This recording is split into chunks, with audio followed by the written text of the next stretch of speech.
ഗുരുവായൂർ ക്ഷേത്രത്തിൽ എങ്ങനെയൊക്കെയാണ് പൂജകൾ ചെയ്യേണ്ടതെന്ന് ചിട്ടപ്പെടുത്തി എഴുതി വച്ചിരിക്കുന്ന, കേരളത്തിൽ ജനിച്ച് അദ്വൈത സിദ്ധാന്തത്തെ ഉറപ്പിച്ചുകൊണ്ട് ഇവിടെ നിന്ന് പോയ 4 മഠങ്ങൾ സ്ഥാപിച്ചു പോയ ശങ്കരാചാര്യസ്വാമികൾ വളരെ വ്യക്തമായി പറയുന്നു, കുരുതേ ഗംഗാസാഗരഗമനം വ്രതപരിപാലനമദവാദാനം ജ്ഞാനവിഹീന സർവമധേന മുക്തിം ഭജദിന ജന്മചദേന ഭജ ഗോവിന്ദം ഭജ ഗോവിന്ദം ഗോവിന്ദം ഭജ മൂഢമതേ. ഗംഗയിൽ കുളിച്ചതുകൊണ്ടോ കുറെ തീർത്ഥാടനം ചെയ്തതുകൊണ്ടോ എന്തെല്ലാം ചെയ്താലും മനസ്സിനെ ഉയർത്തണമെങ്കിൽ ഒരു ഗുരുവിൻ്റെ അടുത്ത് പോയി ജ്ഞാനം ഇല്ലെങ്കിൽ മുക്തിംന എന്ത് കിട്ടാൻ പോകുന്നില്ല? മനസ്സിനെ ഉയർത്താൻ പറ്റില്ല. അപ്പൊ നമുക്ക് വേണ്ടത് ആചാരങ്ങൾ ഉണ്ടായിക്കോട്ടെ, ആചാരങ്ങളെ നമുക്ക് മാറ്റിയെടുക്കേണ്ടതുണ്ട് പലതും. അത് സന്ദർഭോചിതമായിട്ട് നമുക്ക് നോക്കാം എന്തൊക്കെയാണെന്നുള്ളത്. ശരിക്കും നമുക്ക് വേണ്ടിയിരുന്നത് ഒരു ഗുരുവിലൂടെ കാര്യങ്ങളെല്ലാം മനസ്സിലാക്കലായിരുന്നു. അതുകൊണ്ട് ഭാരതീയ സംസ്കാരം തുടങ്ങുന്നത് ശ്രവണത്തിൽ നിന്നാണ്. തുടങ്ങുന്നത് ഒരു ഗുരുവിൻ്റെ അടുത്ത് പോയി കാര്യങ്ങൾ ചോദിച്ചു ഗുരുവിൽ നിന്നും ശ്രവണം ചെയ്യലാണ്. പ്രഹ്ലാദൻ എന്ന് പറയുന്ന ഭക്തൻ പറയുന്നു, ശ്രവണത്തിൽ നിന്ന് വേണം തുടങ്ങാൻ, അല്ലേ? ശ്രവണം കീർത്തനം വിഷ്ണോ സ്മരണം പാദസേവനം അർച്ചനം വന്ദനം ദാസ്യം സഖ്യം ആത്മനിവേദനം. അർച്ചനം വരുന്നത് ശ്രവണം കീർത്തനം എല്ലാം കഴിഞ്ഞിട്ടാണ് എന്ത് വരുന്നത്? അർച്ചനം. നമ്മൾ ആദ്യം തുടങ്ങുന്നത് പോസ്റ്റ് ഗ്രാജുവേഷനിലേക്കാണ്. ശ്രവണമൊക്കെ പിന്നെ മതി, ആദ്യം അവിടെ നിന്നാണ് തുടങ്ങി. ഇനിയിപ്പോൾ നിവൃത്തിയില്ലേ, നമ്മൾ ഓൾറെഡി അവിടെ നിന്നാണ് തുടങ്ങിയിരിക്കുന്നത്. ഇനി നമ്മൾ കാര്യങ്ങളെ ഒന്നുകൂടി വ്യക്തമായി മനസ്സിലാക്കിക്കൊണ്ട് എന്ത് ചെയ്യണം എന്ത് ചെയ്യരുത്, ഇതിലൊക്കെ എന്താണ് ശാസ്ത്രത്തിന് പറയാൻ, ഭാഗവതത്തിന് പറയാനുള്ളത്, ഇതൊക്കെ മനസ്സിലാക്കാൻ പറയുന്നു. ദേവി ഭാഗ്യവതിയാണ്. ദേവിയുടെ കുട്ടികൾ തളർന്നതിന് കാരണം ഈ കലിയുഗത്തിലെ ആളുകളുടെ അന്ധമായ ആചരണം കൊണ്ടാണ്. അതുകൊണ്ട് ദേവി ഇത് നമുക്ക് മാറ്റിയെടുക്കാൻ സാധിക്കും, ദേവി വിഷമിക്കേണ്ടതില്ല എന്ന് നാരദ മഹർഷി പറഞ്ഞപ്പോൾ ആ ദേവി നാരദ മഹർഷിയുടെ പാദങ്ങളിൽ വന്നിച്ചുകൊണ്ട് പറയണു, സുരക്ഷേത്വം ഹിതന്യോസി മൽഭാഗ്യേന സമാഗതാം സാധൂനം ദർശനം ലോകേ സർവസിദ്ധികരം പരം. സാധൂനം ദർശനം ലോകേ സർവസിദ്ധികരം പരം. ജയതി ജഗതി മായാം യസ്യ കായാദവസ്തേ വചനരചനമേകം കേവലം ചാകലയ്യാം. ധ്രുവപദമപി യാദോ യത്കൃപാദോ ധ്രുവോയം സകലകുശലപാത്രം ബ്രഹ്മപുത്രം നദാസ്മി. അങ്ങേപ്പോലുള്ളൊരു മഹാത്മാവിനെ, അങ്ങേപ്പോലുള്ളൊരു ധന്യാത്മാവിനെ കണ്ടുമുട്ടുക എന്ന് പറയുന്നതിൻ്റെ ഭാഗ്യം തന്നെയാണ്. ആ ഭാഗ്യം ഇന്ന് എനിക്ക് കൈവരിക്കാൻ സാധിച്ചിരിക്കുന്നു. ഏതൊരു മഹാനാണോ ഗർഭപാത്രത്തിലിരിക്കുന്ന കുട്ടിയെ ഗർഭപാത്രത്തിൽ വെച്ച് തന്നെ മുക്തിയിലേക്ക് ഉയർത്തിയത്, പ്രഹ്ലാദൻ എന്ന് പറയുന്ന കുട്ടിയെ മുക്തിയിലേക്ക് ഉയർത്തിയത്, ഏതൊരു മഹാത്മാവാണോ ധ്രുവനെ ധ്രുവപദത്തിലേക്ക് എത്തിക്കാൻ സഹായിച്ചത്, ആ നാരദ മഹർഷി ഇന്നെനിക്ക് എൻ്റെ മുന്നിൽ വന്ന് എൻ്റെ തളർച്ചയിൽ നിന്ന് എന്നെ ഉയർത്താൻ വന്നിരിക്കുന്നു. മഹർഷിയെ നമസ്കാരം. നാരദ മഹർഷി ആ കുട്ടികളെ ഉയർത്താൻ എന്താണ് വഴി എന്നിങ്ങനെ ആലോചിക്കുകയാണ്. കിം കറോമീതി, എന്താ ഞാൻ ചെയ്യേണ്ടത് എന്നിങ്ങനെ ചിന്തിച്ചപ്പോൾ അദ്ദേഹത്തിന് തോന്നിയൊരു കാര്യം ചെയ്യാം. കുട്ടികളെ ഉയർത്താൻ വേണ്ടിയിട്ട് വേദമന്ത്രങ്ങൾ ചൊല്ലി നോക്കാം. അപ്പം ആ കുട്ടികളുടെ ചെവിയിൽ ഉച്ചത്തിൽ ആദ്യം തന്നെ അവരെ ഒന്ന് ഉണർത്താൻ നോക്കി, അവർ ഉണരുന്നില്ല. മുഖം സംയോജ്യ കർണാന്തി, തൻ്റെ മുഖം അവരുടെ കർണത്തിലേക്ക് അടുപ്പിച്ചുകൊണ്ട് അവിടെ വെച്ചിട്ട് അദ്ദേഹം ഹേ വൈരാഗ്യ പ്രബുദ്ധ്യതാം പ്രബുദ്ധ്യതാം, ഉണരൂ ഉണരൂ വൈരാഗ്യമേ ജ്ഞാനമേ എന്നൊക്കെ അലറി. കുട്ടികൾ എണീക്കില്ല. പിന്നെയോ വേദാന്തഘോഷൈ, ഉച്ചത്തിൽ വേദമന്ത്രങ്ങൾ ചൊല്ലി, സഹസ്രശീർഷ പുരുഷ സഹസ്രാക്ഷ സഹസ്രവ, ഇങ്ങനെ ചൊല്ലി നോക്കി. കുട്ടികൾ എണീക്കണില്ല. ഗീതാപാഠൈ, ഇവിടെ ഉണ്ടല്ലോ ഭാഗവതത്തിൽ ഗീതാപാഠം ചൊല്ലിക്കേൾപ്പിച്ചു എന്നാണ്. അപ്പൊ ഭാഗവതത്തിനേക്കാളും ഒന്ന് താഴ്ത്തിയിട്ടാണ് എന്തിനെ പറയുന്നത്? ഗീതാപാഠം. അതെന്താ, ഗീത അത്ര മോശമാണോന്നാണോ? അല്ല, ഭാഗവതമാവുമ്പോൾ ആ ഗീതയെ ഒന്നുകൂടി നമുക്ക് രസത്തിലൂടെ അവതരിപ്പിച്ചു തരുന്നത് കൊണ്ട് വെറും ഗീത കൊണ്ട് ഒരു പക്ഷേ മനസ്സിനെ പെട്ടെന്ന് നമുക്ക് ഉയർത്താൻ സാധിച്ചൊന്നുമില്ല. കാരണം ഭാഗവതം നമുക്ക് ഓരോരുത്തരുടെയും അനുഭവങ്ങൾ പറയുമ്പോൾ ആ അനുഭവത്തിന്റെ ദൃഷ്ടിയിലൂടെ നമ്മൾ ചിന്തിക്കാൻ തുടങ്ങിക്കഴിഞ്ഞാൽ എളുപ്പം നമ്മുടെ മനസ്സിനെ ഉയർത്താൻ പറ്റും.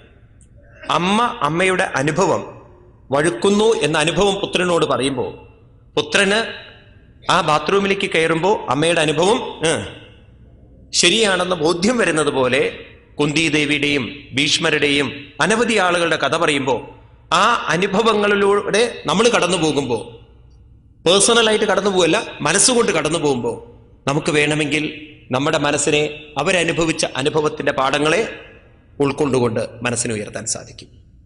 അപ്പൊ ഭാഗവതം എന്ന് പറയുന്നത് അനുഭവങ്ങളിലൂടെ നമ്മുടെ മനസ്സിനെ ഉയർത്തുകയാണ്. എന്നാൽ ഭഗവത്ഗീതയിൽ അങ്ങനെ അനുഭവങ്ങളൊന്നും പറയുന്നില്ല, തത്വങ്ങളാണ് പറയുന്നത്. അതുകൊണ്ടായിരിക്കാം ഇവിടെ തത്വങ്ങൾ പറഞ്ഞതുകൊണ്ടും ആ കുട്ടികൾ ഉണർന്നില്ല എന്നാണ്.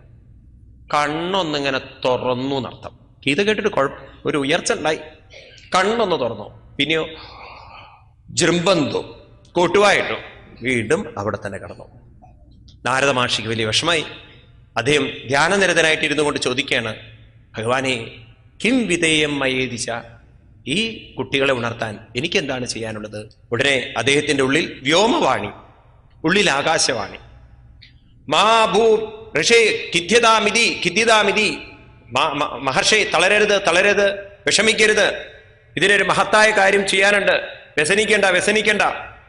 സൽക്കർമ്മം സുരക്ഷേ ഋഷേ, സൽക്കർമ്മം കുരു, ഒരു ശ്രേഷ്ഠമായ കർമ്മം ചെയ്താൽ ഈ കുട്ടികൾ ഉണരുന്നു. എന്താ കർമ്മം എന്ന് പറഞ്ഞു കൊടുത്തില്ല. ഭഗവാൻ താൻ പാതി ദൈവം പാതി എന്നല്ലേ, പകുതി ഭഗവാൻ പറഞ്ഞു കൊടുത്തു സൽക്കർമ്മം. ഒരാള് ഡ്രൈവ് ചെയ്ത് പോവുകയായിരുന്നു അത്രേ, കാറ്. അത് ചളിക്കുണ്ടിൽ പെട്ടു.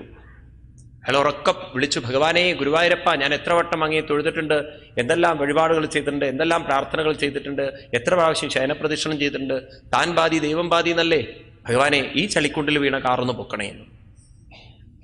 അപ്പൊ അവിടെ നല്ലൊരു മല്ലൻ വന്നു. എന്നിട്ട് കാറൊന്ന് പൊക്കി അങ്ങോട്ട് 2 ചക്രം ചളിക്കുണ്ടിന്ന് പുറത്ത് കയറ്റി. 2 ചക്രം അപ്പോഴും ചളിയിൽ തന്നെ.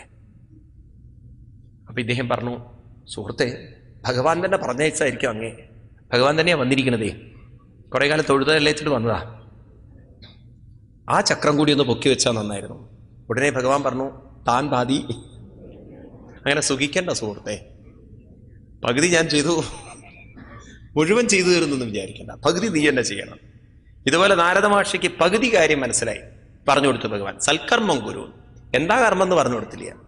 നാരദ മഹർഷി ഇങ്ങനെ മനസ്സിൽ നോക്കി, ഈശ്വര ഇനി എന്ത് സൽക്കർമ്മമാണ് എനിക്ക് ചെയ്യാനുള്ളത്, അങ്ങനെ മനസ്സിൽ വെച്ച് ആ ഒരു ഇത് വെച്ചപ്പോ ഉടനെ തന്നെ അദ്ദേഹത്തിന്റെ മനസ്സിൽ പറയാണ്, തത്തേ കർമാഭിദാസിന്തി സാധവ സമഭൂഷണ, സജ്ജനങ്ങൾ അങ്ങേക്കിത് പറഞ്ഞു തരുന്നു. ഓ, ഇനിയിപ്പോ ഏത് സജ്ജനാവോ ഇത് പറഞ്ഞു തരിക? ഏതായാലും ഭക്തി ദേവിയോട് പറഞ്ഞു, ദേവി ഇവിടെ ഇരിക്കും, ഞാൻ അന്വേഷിക്കട്ടെ. അങ്ങനെ നാരദ മഹർഷി അവിടെ നിന്ന് ഇറങ്ങി പുറപ്പെട്ടു. മഹാത്മാക്കളെ കാണുന്നു പലരെയും. അപ്പൊ അവരൊക്കെ പറഞ്ഞു, എന്താ മഹർഷി ഈ പറയുന്നത്, വളരെ പ്രയാസം. അവരൊക്കെ കുട്ടികളൊക്കെ ഇത് വേദം കേട്ടു, ഭഗവത്ഗീത കേട്ടിട്ട് ഉണർന്നില്ലെങ്കിൽ അസാധ്യം, ഇനി എന്താ അവിടെ ഉള്ളത്, സാധിക്കില്ല. ചിലരൊക്കെ കേട്ടില്ല എന്നുള്ള ഭാവം നടിച്ചു പോയത്രേ. ചിലരൊക്കെ ഓടിയത് കേട്ടപ്പോ, നാരദ മഹർഷി പറയുന്നത് കേട്ടപ്പോ, അസാധ്യം എന്നൊക്കെ പറയുമ്പം നാരദ മഹർഷിക്ക് വലിയ വിഷമായി. അവസാനം എന്തായി, എല്ലാവരും പറയാൻ തുടങ്ങി, നാരദ മഹർഷിക്ക് പോലും അറിയില്ല എന്നുണ്ടെങ്കിൽ പിന്നെ ആർക്കറിയാം? അങ്ങനെ ഈ കാര്യം. അങ്ങനെ നാരദ മഹർഷി എല്ലാവരോടും ചോദിച്ചു, ഞാൻ വേദവേദാന്ത ഘോഷം ചെയ്തു, ഗീതാപാഠം ചെയ്തു, എന്നിട്ടും ഭക്തിജ്ഞാന വൈരാഗ്യം ഉണർന്നില്ലെങ്കിൽ എന്താ ഇതിന് ചെയ്യാനുള്ളത്? ഉപായോ ന അപരോസ്തി, വേറെ ഉപായമില്ല നാരദ മഹർഷി, ഇനി വേറെ ഉപായമൊന്നുമില്ല, അങ്ങാ വഴിക്ക് പോവാതിരുന്നാ മതി പോരെ. നല്ല ആളുകളാ പറഞ്ഞു കൊടുത്ത വഴി. അവനവനോ രക്ഷിക്കാൻ പറ്റില്ല, എന്നാ അങ്ങോ രക്ഷിക്കേണ്ട. നാരദ മഹർഷി അവിടെ നിന്നില്ല. അദ്ദേഹം അവരൊന്നും പറഞ്ഞു കേട്ട് നിന്നില്ല. ബദരീവനം, നേരെ ബദ്രീനാഥിലേക്ക് പോയി. അവിടെ ചെന്നപ്പോഴോ കാണുന്നു 4 പേര്. ആരാണത്രേ? സനകാദീൻ മുനീശ്വരാൻ. ആരെയാണ്? സനകൻ, സനന്ദൻ, സനൽകുമാരൻ, സനാതനൻ. ഇവരെ 4 പേരെയും കണ്ടു. ചെന്ന് നമസ്കരിച്ചു. അപ്പൊ അവര് ചോദിക്കുകയാണ്, എന്താ അങ്ങയുടെ മുഖത്തൊരു ദുഃഖം, എന്താ വിഷാദം? മഹർഷി ഒരിക്കലും ഇങ്ങനെ ആവാറില്ലല്ലോ, എപ്പോഴും നല്ല ഉത്സാഹഭരിതനായിട്ട്, എപ്പോഴും ഭഗവത് നാമം ജ്വലിച്ചുകൊണ്ട് നടക്കുന്ന, മനസ്സിൽ നിന്ന് ഉയർന്നുകൊണ്ട് നടക്കുന്ന ഒരു തേജസ്സാർന്ന നാരദ മഹർഷി അങ്ങെന്താ ഇങ്ങനെ തളർന്നിരിക്കുന്നത്? പറഞ്ഞു, ഞാനിങ്ങനെ വരുന്ന വഴിക്ക് ദേവിയെ കണ്ടു, കുട്ടികൾ തളർന്നു കിടക്കണു. എനിക്ക് വലിയ വിഷമം തോന്നി. ഞാൻ അറിയുന്നതൊക്കെ ചൊല്ലിക്കേൾപ്പിച്ചു. കുട്ടികൾ കണ്ണു തുറന്നു എന്നല്ലാതെ ആരും എണീറ്റില്ല. നിങ്ങൾ അതിന് ഉപായം പറഞ്ഞു തരണമെന്ന്. അപ്പം അത് കേട്ടപ്പോൾ അവർ പറയണ, നാരദ മാഷേ, എപ്പോഴും ഹരിചരണത്തിലിരിക്കുന്ന ആ മഹാത്മാക്കള് അങ്ങയ്ക്കറിയാത്ത വല്ലതും ഞങ്ങൾക്കറിയുമോ? എന്താ നാരദ മാഷേ പറയുന്നത്? അതുകൊണ്ട് അഹോ നാരദ ധന്യോസി വിരക്താനം ശിരോമണി സദാ ശ്രീകൃഷ്ണദാസാനം അഗ്രണീ യോഗഭാസ്കരം.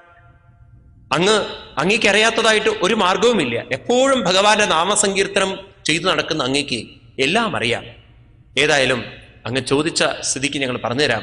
ഇതിന് സൽക്കർമ്മം കുരു എന്ന് പറഞ്ഞില്ലേ? സത്കർമ്മതവ നിർദ്ദിഷ്ടം വ്യോമവാചാത്വയത്പുരം തതുച്യതേ ശൃണ്വാദ്യം സ്ഥിരചിത്തേ പ്രസന്നതി ദ്രവ്യജ്ഞാ തപോയജ്ഞാം യോഗയജ്ഞാ തഥാ പരേ സാധ്യായജ്ഞാനയജ്ഞാശ്ച തേതു കർമ്മ വിസൂചകാം. നാരദമാഷേ, ഇവിടെ ദ്രവ്യയജ്ഞമുണ്ട്, തപോയജ്ഞമുണ്ട്, യോഗയജ്ഞമുണ്ട്, പലതരത്തിലുള്ള യജ്ഞമുണ്ടെങ്കിലും ഈ കുട്ടികളെ ഉയർത്താൻ വേണ്ടത് സൽക്കർമ്മ സൂചകോ. ഏത് സൽക്കർമ്മമാണ് ചെയ്യേണ്ടത്? ജ്ഞാനയജ്ഞം. എന്താ വേണ്ടത്? ജ്ഞാനയജ്ഞം. അതേതാ ജ്ഞാനയജ്ഞം? ശ്രീമൽ ഭാഗവതാലാപം ഗീത ശുഗാദിപി. ഈ ഭാഗവതം ശ്രീശുഖ ബ്രഹ്മർഷി പറഞ്ഞിരിക്കുന്ന ഭാഗവതം ജ്ഞാനയജ്ഞത്തിലൂടെ അവരെ കേൾപ്പിക്കണം. അപ്പൊ ഭാഗവതം ജ്ഞാനയജ്ഞമാണ് നമുക്ക് തരുന്നത്. എന്താണത്രേ? കഥായജ്ഞമല്ലത്, ഇത് ജ്ഞാനയജ്ഞമാണ്. വളരെ ശ്രദ്ധിക്കണേ. പൊതുവേ നമ്മൾ ഭാഗവതത്തെ കേട്ടിരിക്കുന്നത് ജ്ഞാനം എന്നുള്ള രൂപത്തിലല്ല, ആണോ? നമ്മൾ കേട്ടിരിക്കുന്നത് കഥാരൂപത്തിൽ. ഇത്തരത്തിലുള്ള അന്ധവിശ്വാസങ്ങളും തെറ്റിദ്ധാരണകളും മാറ്റാനാണ് ഈ മാഹാത്മ്യം പറയുന്നത്. എന്നാലേ നമ്മൾ ഭാഗവതത്തിലേക്ക് കടക്കുമ്പോൾ കുറേ കാര്യങ്ങൾ മനസ്സിലാവുള്ളൂ. ഏതായാലും ജ്ഞാനയജ്ഞം ചെയ്യാം. അതുകൊണ്ട് ഭക്തിജ്ഞാന വിരാഗാണം തദ്ഘോഷേണ ബലം മഹൽ. അവർ പൂർവാധികം ബലം ഉൾക്കൊണ്ട് വന്നിരിക്കുന്നു. അങ്ങനെ അവര് അതിനിപ്പോ ഒരു സ്ഥലം വേണമല്ലോ. എവിടെയാണ് സ്ഥലം കണ്ടെത്തേണ്ടത് എന്നിങ്ങനെ ചോദിച്ചപ്പോ നമുക്കൊരു കാര്യം ചെയ്യാം. ഗംഗാദ്വാരമുപേയായ, ഗംഗാദ്വാരത്തിൽ ചെന്നിട്ട് തുടങ്ങാം. അവിടെ ഗംഗാദ്വാരം എന്ന് പറഞ്ഞാൽ ഇവിടെ ഹരിദ്വാറിന്. അങ്ങനെ സനൽകുമാരാദി മഹർഷിമാര് നാരദ മഹർഷിയും കൂട്ടിയിട്ട് അവിടെ വന്ന് ജ്ഞാനയജ്ഞസ്ത്വയാ തത്ര കർത്തവ്യോ ഹ്യപ്രേക്തഃ അപൂർവരസ രൂപാച കഥാ തത്ര ഭവിഷ്യതി. അങ്ങനെ അവിടെ വെച്ചിട്ട് നമുക്ക് ഈ ഭാഗവതത്തിന്റെ ജ്ഞാനയജ്ഞം ചെയ്യാം എന്ന് പറഞ്ഞ് അവർ വരുന്നു. അങ്ങനെ ആ ഗംഗാതടത്തിലെത്തി അവര് നാരദ മഹർഷിയുടെ നേതൃത്വത്തില് അവര് ഭാഗവത സപ്താഹം തുടങ്ങുകയാണ്. ഭാഗവത പീയൂഷപാനായ രസലംബടാദാവന്ത്യോപ്യായു സർവേ പ്രഥമം യേ ച വൈഷ്ണവ. ആരൊക്കെയാണത്രേ അത് കേൾക്കാൻ വന്നത്? ഭൃഗു വസിഷ്ഠ ശവന ഗൗതമോ മേധാതി ദേവല ദേവരാദോ പരശുരാമൻ ഗാദീസുതശ്ചാകലോ മാർക്കണ്ഡേയ പുത്രാദിജ ദത്താത്രേയൻ പിപ്പലാദ മഹർഷി തുടങ്ങിയ അനവധി ആളുകള് ഈ ഭാഗവത സപ്താഹത്തെ കേൾക്കാൻ വേണ്ടി വന്നു എന്നാണ്. ഏതായാലും അങ്ങനെ ഭാഗവത സപ്താഹം നടന്നുകൊണ്ടിരിക്കുന്നു. ആ ഭാഗവത സപ്താഹത്തിന്റെ മഹത്വം, മഹാത്മ്യം സനൽകുമാരാദി മഹർഷിമാര് ഇവിടെ വർണ്ണിക്കുന്ന പോലെ വർണ്ണിക്കുകയാണ്. പറയാണ്, ഈ ഭാഗവതമുണ്ടല്ലോ ശ്രവണമാത്രേണ മുക്തി കരതലേ സ്ഥിത. അതുകൊണ്ട് സദാസേവ്യാം ശ്രീമൽ ഭാഗവതീ കഥാം യസ്യാ ശ്രവണമാത്രേണ ഹരിചിത്തം സമാശ്രയിൽ. ഈ ഭാഗവതം കേൾക്കുന്ന മാത്രയിൽ, ഭാഗവതം ഉൾക്കൊണ്ട ഒരു വ്യക്തിയുടെ ഹൃദയത്തിൽ ഹരി എപ്പോഴും നിറഞ്ഞിരിക്കും.